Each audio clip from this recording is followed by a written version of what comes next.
मैं बहुत दूर से अपने लोगों के लिए मिस्र देश से अनाज खरीदने आया हूँ। हमारे यहाँ अकाल और भुखमरी है, फिर भी मुझे समझ नहीं आता। जब मैं यहाँ आया तब मैंने देखा कि मिस्र में भी अकाल पड़ा हुआ है। ऐसे कैसे हो सकता है कि ऐसे समय में भी मिस्र के पास बेचने के लिए भोजन है? हाँ, मैं तुम्हें एक विचित्र और आश्चर्यजनक कहानी बताता हूँ। बहुत वर्ष पहले फिरौन राजा ने स्वप्न देखा कि वो नील नदी के किनारे खड़ा है। तभी 7 मोटी गायें नील नदी से बाहर निकली और घास चरने लगी। उनके बाद 7 पतली गाय बाहर निकली और नील नदी के किनारे उन मोटी गायों के साथ में खड़ी हो गई। पतली गायों ने उन 7 मोटी गायों को खा लिया। तब फिरौन राजा जाग उठा। जब फिरौन राजा दोबारा सो गया, उसने एक दूसरा स्वप्न देखा। 7 मोटी और अच्छी अनाज की बालें थी जो एक ही तने पर उग रही थी। तब उसके बाद पूर्वी गर्म हवा से झुलसी हुई 7 पतली अनाज की बालें निकली और वे 7 पतली बालें उन 7 मोटी स्वस्थ बालों को खा गई। तब फिरौन राजा जाग उठा और उसे मालूम हुआ कि वो एक स्वप्न था। सुबह फिरौन राजा परेशान था, इसीलिए उसने मिस्र देश के सब याजकों और बुद्धिमान लोगों को बुलवाया। फिरौन राजा ने उन्हें दोनों स्वप्नों के विषय में बताया, किंतु दुख की बात यह है कि कोई भी उसे उनका अर्थ नहीं बता सका।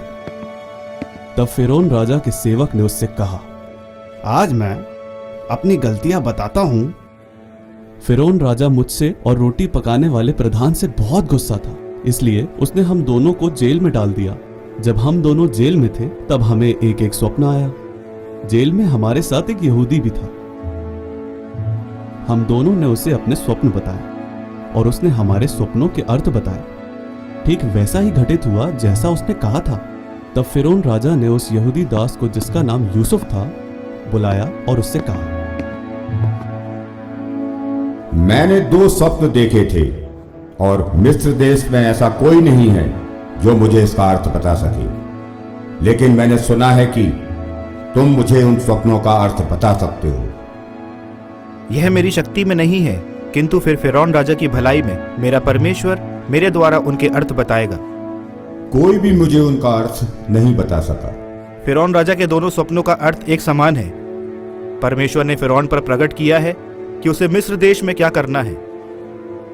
7 अच्छी गाय और स्वस्थ अच्छी बालें 7 समृद्ध वर्षों को संकेत करती है। 7 दुबली पतली और भूखी गाय तथा सूखी अनाज की बालें अकाल के 7 वर्षों को संकेत करती है। मिस्र देश में 7 वर्ष बहुतायत की फसल होंगे, उसके बाद 7 वर्ष अकाल के होंगे। लोग पहले वाले बहुतायत के वर्षों को भूल जाएंगे, क्योंकि आने वाला अकाल बहुत होगा। फिरौन राजा, तुझे स्वप्न 2 बार दिखाया गया है, क्योंकि परमेश्वर ये सब बातें बहुत जल्दी करने वाला है। फिरौन राजा को एक बुद्धिमान व्यक्ति को खोजना है, जिसे वह संपूर्ण मिस्र पर अधिकारी नियुक्त करे। यह व्यक्ति बहुतायत के 7 वर्षों में संपूर्ण देश से अनाज जमा करे। इस भोजन को आने वाले 7 अकाल के वर्षों की तैयारी में गोदामों में जमा किया जाएगा। इसी प्रकार से मिस्र देश के लोग जीवित रह सकेंगे। यूसुफ की यह सलाह फिरौन राजा और उसके समस्त अधिकारियों को अच्छी लगी। क्या हमें यूसुफ के समान ऐसा एक व्यक्ति मिल सकता है जिसमें परमेश्वर का आत्मा उपस्थित रहता है?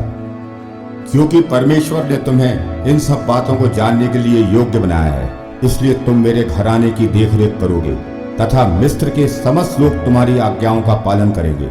केवल मैं तुमसे महान ठहरूंगा। इसीलिए फिरौन राजा ने यूसुफ के लिए यह घोषणा की, मैं तुम्हें मिस्र देश की संपूर्ण भूमि और उसके लोगों पर अधिकारी नियुक्त करता हूँ। तब फिरौन राजा ने अपने हाथ से अंगूठी उतारी और उसे यूसुफ को पहना दी।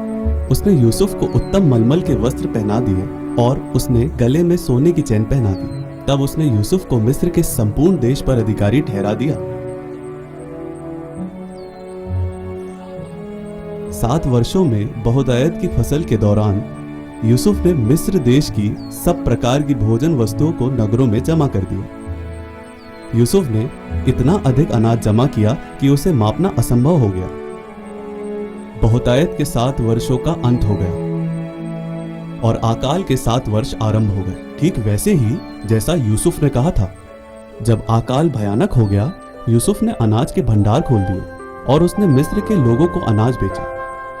और तब समस्त संसार के लोग मिस्र देश में यूसुफ से अनाज मोल लेने आए, क्योंकि सब जगह अकाल था।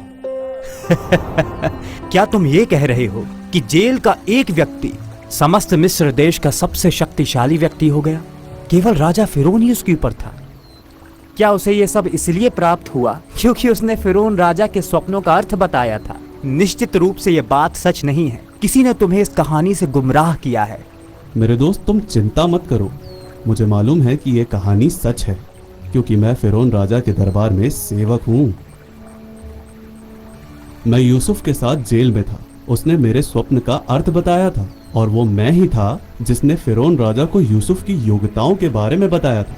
मैं इन सब घटनाओं का चश्मदीद गवाह हूं। मैंने अपने लोगों से यूसुफ को फिरौन के सपनों का अर्थ बताते सुना था, और मैं इन सब बातों को घटते हुए देख चुका हूं, ठीक वैसे ही जैसे यूसुफ ने विश्वास के साथ कहा था। क्या यूसुफ एक जादूगर या भूत सिद्धि करने वाला है जो सपनों के अर्थ और भविष्य बता सकता है? क्या यही कारण है कि हम उसकी संपूर्ण शक्ति का भय माने? यूसुफ दावा करता है कि परमेश्वर ने उसे इन स्वप्नों के अर्थ सच्चाई के साथ बताने की योग्यता दी थी। उसका परमेश्वर अकाल के दौरान मिस्र देश की अगुवाई बुद्धिमानी के साथ करता है। इन सब बातों को अपनी आंखों से देखने के बाद अब मैं उसके परमेश्वर में विश्वास करता हूँ। किसी भी अन्य ईश्वर से वो अधिक शक्तिशाली है। श्रीमान, मैं कैसे इस व्यक्ति यूसुफ और उसके परमेश्वर के विषय में जान सकता हूँ? मैं देखता हूँ कि अकाल के समय में जब प्रत्येक व्यक्ति भूखा है, लेकिन मिस्र देश धनी होता जा रहा है। यदि इन सब बातों के दौरान यूसुफ का परमेश्वर उसकी रक्षा कर सकता है, तब मुझेún बारे में और जानना होगा। कृपा करके मुझे आगे बढ़ने का सही रास्ता दिखाओ।